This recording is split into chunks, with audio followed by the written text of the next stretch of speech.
pas vers l'avant. Aujourd'hui, je vais vous montrer comment que vous pouvez stimuler les 4 sphères du développement de votre enfant avec un simple casse-tête.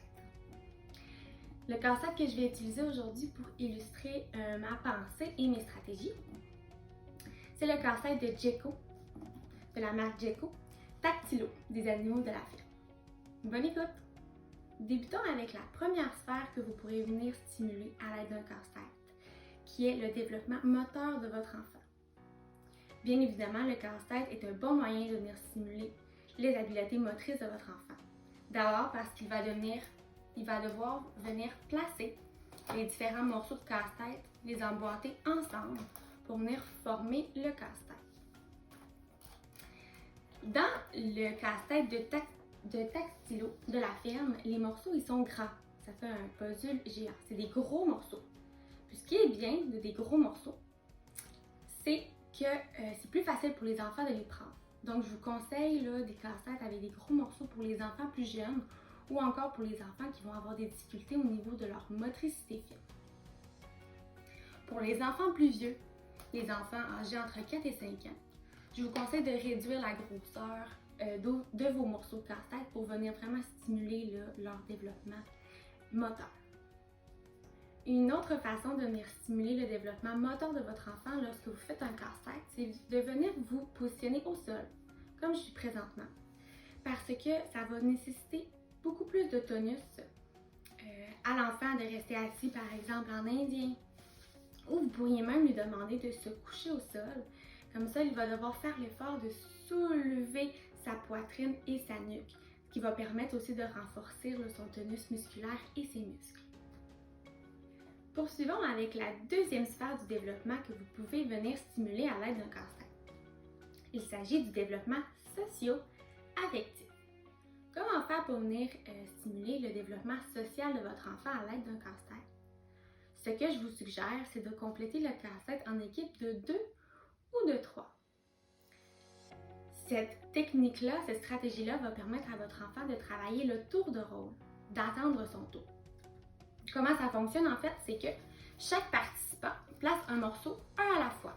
Et lorsque la personne sélectionne et place le morceau de son choix, l'enfant doit patienter. Donc par exemple, moi je suis l'adulte et je dis j'aimerais placer ce morceau-là ici. Donc, je viens le placer. Et en attendant, l'autre enfant, il doit attendre son tour. Lorsque j'ai terminé, je lui dis c'est à ton tour. Donc l'enfant, il peut choisir le morceau de son choix et le placer dans le casse-tête. Lorsqu'il a terminé, il me dit c'est à ton tour. Donc on vient travailler le tour de rôle et on vient travailler aussi la patience chez certains enfants qui sont très rapides et qui veulent prendre le contrôle. Également, comment on peut venir travailler le développement affectif avec votre enfant à l'aide d'un casse-tête. Pour venir travailler le développement affectif, il faut un casse-tête sur lequel il y a des personnages qui pourraient vivre certaines émotions. Par exemple, moi sur mon casse-tête, j'ai des animaux. Et les animaux, ils pourraient vivre différentes émotions selon comment que ça se passe dans leur journée. Ce que j'aime bien du casse-tête Tactilo de la ferme, c'est que les petits animaux, on peut les sortir du casse-tête. Donc, c'est très facile de les prendre et de faire une mise en situation. Je vous donne un exemple. Le chien. On pourrait faire une mise en situation en disant à l'enfant « Oh, moi, aujourd'hui, je suis très, très fâchée! Ouf, ouf! » Ensuite, on pourrait poser la question à l'enfant. « Selon toi, pourquoi le chien est fâché aujourd'hui? » Et ensuite, on démarre une discussion avec l'enfant pour qu'il nous explique, selon lui, pourquoi le chien est fâché. On pourrait faire de même avec le lapin, mais dire que le lapin il est triste. On pourrait faire de même avec la grenouille et dire qu'elle est contente. Donc on peut se promener sur chaque personnage et leur faire vivre diverses émotions. Ce casse-tête-là, il est formidable parce qu'on peut enlever les animaux. Par contre, si votre casse-tête ne le permet pas, juste de venir pointer les différents personnages et les associer à une émotion, c'est quelque chose qui se fait aussi, qui est très bien aussi. La troisième sphère que vous allez pouvoir venir stimuler à l'aide d'un casse-tête, c'est le développement cognitif de votre enfant. Donc, comment venir stimuler la sphère cognitive? Je vous suggère de transformer votre casse-tête terminé en chercher-trouve. Lorsque votre casse-tête est terminé, venez demander à votre enfant de chercher différents éléments sur votre casse-tête. Vous pourriez dire, il est où le tracteur? L'enfant doit venir chercher le tracteur. Ah, il est là. Une autre question que vous pourriez lui poser, ils sont où les poissons? L'enfant vient chercher les poissons. Ça, c'est une très bonne manière de venir stimuler le développement cognitif de votre enfant et c'est quelque chose qui est très facile et qui se fait avec tous les casse-têtes.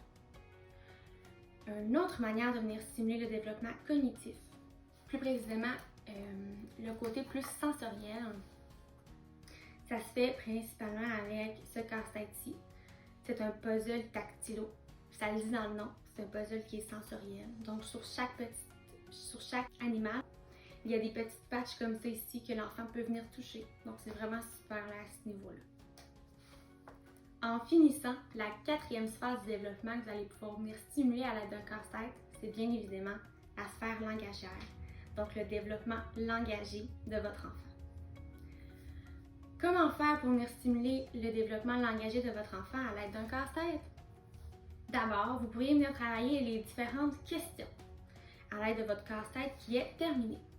Tantôt, on a parlé du chercher trop, donc où est la poule?